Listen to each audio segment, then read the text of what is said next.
are now watching KO Productions, KO Productions, KO Productions, KO Productions. Mike Tyson was born in Brooklyn, New York on the 30th of June 1966. His mother Lorna May worked as a prison matron in Manhattan as well as studying to be a teacher. She had completed 3 years of college before she met Tyson's father.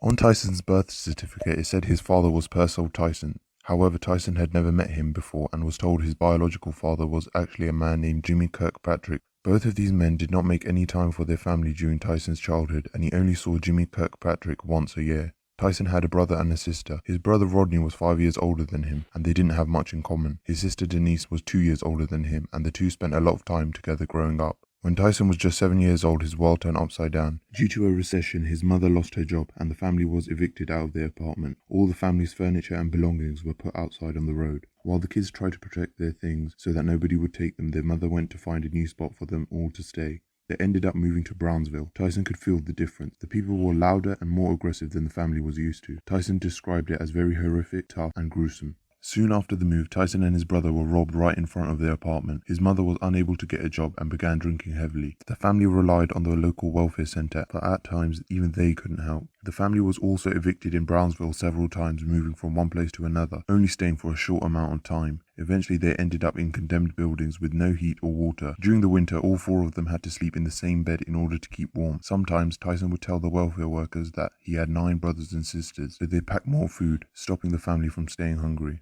Growing up, Tyson was scared of going to school. He was a pudgy kid, very shy, and spoke with a lisp. At public school, he was teased and called names like Little Fairy Boy because he was always hanging out with his younger sister. His classmates also made fun of his lack of hygiene since Tyson had no hot water to shower in. He was beaten up by bullies and picked on nearly every day. The bullying got so bad that he would only go to school to eat breakfast and then leave. After wandering his local area alone for a few hours, he would go back to school for lunch and then leave again. During this time he was not in school, he began to help a group of older boys take care of their pigeons. At the time, flying pigeons was a big sport in Brooklyn, and Tyson spent most of his free time in the pigeon coop. Eventually the boys began to take Tyson on burglaries, where they stole stereos, guns, jewelry, and money. The goods would be sold for thousands of dollars, and the older boys split the money between them, giving Tyson the least. But at 8 years old, Tyson was earning $200 per burglary, which was more than enough. Tyson then joined the Rutland Road Crew, a group of pickpockets, chain snatchers, and robbers. He became involved in house robbing heists. After going to school to eat breakfast, the crew would get on the bus and train and start robbing during school hours. All the profits were split equally amongst them, and Tyson finally felt like he belonged. After about a year, Tyson started doing burglaries by himself. He began to bring in much more money, buying himself nice clothes and bringing his family better food such as pizza, Burger King, and McDonald's. His mother often refused to accept his money, so Tyson gave his sister a lot of money to give to her instead. Despite the money, Tyson was still getting bullied by some local boys who stole his money, jewelry, and his pigeons that he had bought. He did not know how to fight, so resorted to avoiding them. One day, after being paid $600 for a burglary, Tyson bought $100 worth of pigeons at the pet shop. After moving them to an abandoned building where he was keeping them, he saw a group of boys trying to steal them. Angered, Tyson confronted the group leader, who killed one of the pigeons in front of Tyson and threw its dead body at him. Enraged, Tyson threw some wild punches, and one connected, knocking the boy out cold. Word got around that Tyson knocked out the bully, and locals would bring other guys to fight him, betting money on the outcome. His opponents ranged in age, sometimes over 20 years older than him. Fighting gave Tyson a second income along with the robberies, and he won many of the street fights. Even if he lost, he was well respected since he was only 11 years old at the time. With his newfound confidence in his ability to stand up for himself, Tyson began to exact some revenge for the beatings he had taken from the bullies. Then things started to escalate as Tyson began to commit bolder robberies, often in broad daylight, resulting in him getting shot at and chased by the police. Tyson was first arrested over a stolen credit card. He was only 10 years old at the time. Over the next 2 years, it became a common occurrence, and Tyson showed no signs of stopping since he wasn't going to jail as he was still a minor. Once he got into the court system, Tyson had to go to court-mandated special education schools. There he would rob both teachers and students and gamble during lunchtimes. After a robbery gone wrong, he was arrested again, and due to his bad history with the police, he was sent to a juvenile detention center. It was here where he saw boxing legend Muhammad Ali, who visited to inspire the kids at the center. Tyson was determined to change and become like Ali. However, it did not happen overnight. Tyson was released from juvenile detention center in 1978 when he was 12 years old. He went back to Brownsville, where he was threatened by thugs and told to stop stealing things. He did not listen, and a few months before he turned 13, he was arrested again for possession of stolen property. He was sent to a facility for juvenile offenders, where he met Bobby Stewart. Stewart taught Tyson the basics of boxing, and Tyson learned quickly. A few months later, Tyson accidentally broke Stewart's nose in a sparring session, and it was then that Stewart decided to take Tyson to the next level. So in March 1980, Tyson and Stewart went to meet legendary Cus D'Amato. After meeting Cus, Tyson eventually moved in with him, training to become the heavyweight champion of the world. Today, Tyson is considered one of the greatest heavyweight boxers of all time and holds a record as the youngest boxer ever to win the heavyweight title. He reigned as the undisputed world heavyweight champion from 1987 to 1990. Tyson won his first 19 professional fights by knockout, 12 of them in the first round. He was also the first heavyweight boxer to hold the WBA, WBC and IBF titles all at once. From living in abandoned buildings and committing robberies to claiming his first belt at 20 years old, Tyson changed his life for the better through the sport of boxing.